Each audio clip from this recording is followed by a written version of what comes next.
أعوذ بالله من الشيطان الرجيم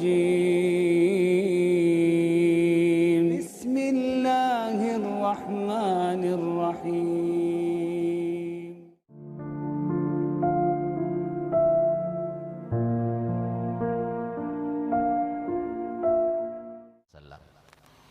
Di mana Nabi SAW memberikan pola ataupun konsep dalam mendidik anak itu di dalam hadis yang berbunyi addibu auladakum ala salasi hisol. Kalau kalian ingin mendidik anak kalian dan berhasil apanya? Dunianya berhasil, akhiratnya berhasil, semuanya. Kenapa? Semua keberhasilan itu berada di dalam genggaman Allah SWT, bukan di dalam genggaman orang lain. Semua yang kita miliki itu berasal daripada Allah. Semua yang kita cari, yang kita harapkan, yang kita angankan itu juga berasal daripada Allah. Kalau seumpama kita itu mencarinya bukan bersumber daripada Allah Ta'ala, bagaimana mungkin kita akan mendapatkannya? Oleh karenanya, lihat bagaimana Nabi kita Muhammad SAW memberikan konsep kepada kita. Kalau kita ingin mendidik dan berhasil didikan kita, maka hendaknya didiklah anak kalian terhadap 3 hal. Yang pertama, kata Nabi Muhammad, addibu ala auladakum ala hubbi nabiyikum. Didik anak kalian untuk cinta kepada Nabi. Coba kita lihat berapa banyak di antara kita kalau kita tanya kepada anaknya yang sudah bisa hitung-hitungan, bisa membaca buku dan sebagainya, tanya siapa nama nabinya, mungkin semuanya tahu. Tanya lagi siapa nama kedua orang tuanya, banyak yang tidak tahu, apalagi nama kakeknya. Kita masih ingat bagaimana kita di saat kecil dulu itu kita sudah diwajibkan oleh ayah saya untuk menghafal nasabnya Nabi SAW sampai ke Adnan. Wajib. Sekarang mana yang wajibkan? Ini bulan Maulid.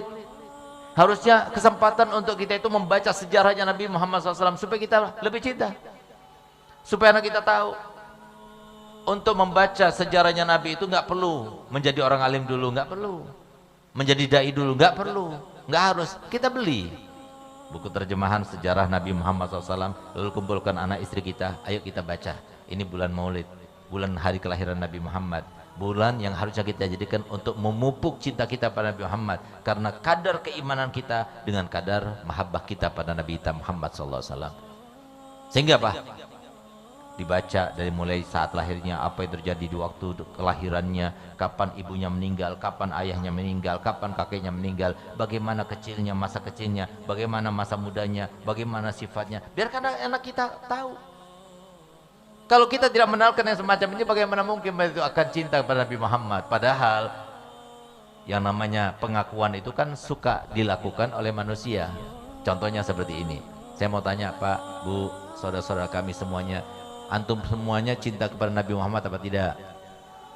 Cinta semuanya ini. Buktinya mana? Itu kan sebab pengakuan. Cinta Nabi Muhammad? Nggak tahu kapan ayahnya meninggal? Cinta Nabi Muhammad, nggak tahu kapan ibunya meninggal. Cinta Nabi Muhammad, apa yang biasa dikerjakan ketika mulai umur 8 tahun, apa yang dilakukan oleh Nabi Muhammad, dia nggak tahu. Itu kan disebut cinta. Nggak pernah bersolawatan, nggak pernah mengamalkan sunnahnya. Maka cinta pada Muhammad itu adalah yang paling pokok dalam kehidupan, yang harus kita pupuk dalam kehidupan. Setiap hari, setiap saat harus ada unsur cinta kepada Nabi Muhammad. Saya selalu berpesan kepada saudara kami Haji Iwan, semoga Allah berkati hidupnya, hartanya, keluarganya, ilmunya dan amalnya, dan bahagia dunia akhiratnya. Haji Iwan, kalau antum pergi ke proyek atau antum pergi untuk mencari dunia, maka jangan lupa niatkan, saya mencari dunia untuk Nabi Muhammad.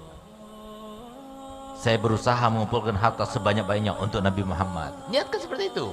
Itulah maksudnya Nabi SAW bersabda, niatul mar'i khairum min amalih. Niat seseorang itu lebih baik daripada amalnya. Hari ini Masya Allah kami telah datang dari Kintab, dan hari ini sesuatu yang selalu saya sampaikan di ceramah terpatahkan, tapi hanya di Kintab. Ya semoga bukan cuma di Kintab saja. Saya selalu katakan Masya Allah, memang orang yang punya duit banyak sekarang ini banyak sekali. Orang yang punya rumah mewah, rumah megah, mobil mewah banyak sekali. Tapi di antara mereka yang punya harta yang barokah itu sedikit sekali. Buktinya, di antara mereka yang bisa bikin masjid sendirian, tapi bukan kerjasama, bukan bersama-sama, itu nggak ada. Tapi alhamdulillah pada hari ini saya melihat ada masjid yang sangat megah, dan hari ini juga kita telah resmikan, dan itu dari seseorang yang tinggal di Kintab sana, dia sendiri yang bangun. Sudah selesai diresmikan sekarang ini, hari ini resmi. Subhanallah, sebelum saya pulang, ayo Beb kita pergi dulu Beb. Kemana Ji? Ke sini, dekatnya Pondok Babus Salam. Untuk apa? Bikin masjid. Di sana nggak ada masjidnya Beb. Jadi sini sudah baru rampung, hari ini rampung, sekarang dia buat lagi. Luar biasa, sendirian. Ini nggak mudah untuk semacam ini. Niat, saya katakan pada jamaah pada waktu itu, antum-antum semuanya, walaupun tidak sekaya beliau, tidak mampu untuk melaksanakan seperti yang dilaksanakan oleh beliau, yaitu Haji Syar'i yang ada di Kintab, maka ayo sama-sama kita itu niat. Kalau seumpama saya kaya seperti kayanya Haji Syar'i, saya akan bikin masjid seperti masjidnya Haji Syar'i. Sehingga apa? Cukup dengan niat itu. Kalau kita memang tidak punya uang sekarang ini, maka Allah akan menulisnya seakan-akan kita bangun masjid seperti beliau. Mudah agama ini. Kalau kita dekat pada ulama, kita berikan solusi-solusinya.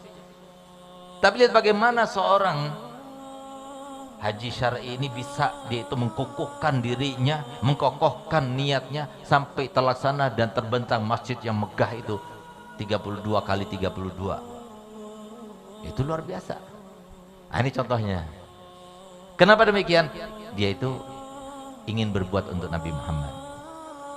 Sayyidina Abdullah bin Mubarak, seperti yang saya ceritakan pada waktu yang lalu, beliau itu sudah pernah menghajikan 1000 kali haji untuk Nabi Muhammad.